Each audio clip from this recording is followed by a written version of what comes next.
ঈদের আগের দিন প্রিয়জনের জন্য উপহার কিনতে শেষ মুহূর্তে মার্কেট শপিং মলে ভিড় করছে মানুষ।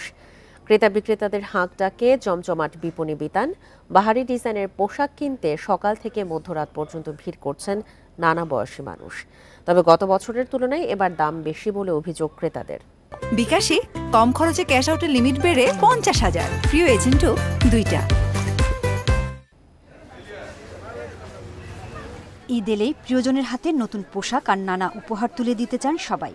সেই চাওয়া পূরণে ঈদের আগের দিনও মার্কেট শপিং মলে দেখা গেছে ব্যাপক ভিড়। পছন্দের পোশাক কিনতে সকাল থেকে রাত পর্যন্ত বিপণী বিতানে ঘুরে বেড়াচ্ছেন নানা বয়সী ক্রেতা। ফরিদপুরের নাইরা, গারারা, আলিয়াকাট এমন বাহারি নামের থ্রি পিসের চাহিদা বেশি। দেশি পোশাক ছাড়াও পছন্দের তালিকায় রয়েছে ভারতীয়, পাকিস্তানি পোশাক। তবে এবার দাম বেশি বলে অভিযোগ ক্রেতাদের। নাইরা আইছে, তারপরে সারা, গারারা, তারপরে আপনার আলিয়া কাট, অনেক মডেল আইছে। মানুষ কিনে খুব ভালো ফিল করতেছে। আমার জন্য পাঞ্জাবি কিনছি, আমার জন্য ব্যাগ কিনছি। গোপালগঞ্জে জমে উঠেছে শেষ মুহূর্তের কেনাকাটা। গরম থাকায় এবার সুতি কাপড়ের চাহিদা বেশি।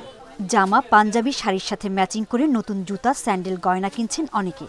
সময়ের সঙ্গে দাম একটু বেশি, কারণ সবকিছুরই দাম বেশি, সেই সঙ্গে কাপড়ের মানও ভালো। জামালপুরের শহীদ হারুন সড়ক ও তমালতলার বিপণী বিতানে সকাল থেকে মধ্যরাত পর্যন্ত দেখা গেছে ক্রেতাদের ভিড়। তবু আমাদের কিন্তু হচ্ছে, আমরা ফ্যামিলি নিয়ে সবকিছু কেনাকাটা করছি। কাপড়ের পাইকারি দাম বৃদ্ধি পাওয়ায় খুচরা বাজারেও দাম বেশি দাবি বিক্রেতাদের।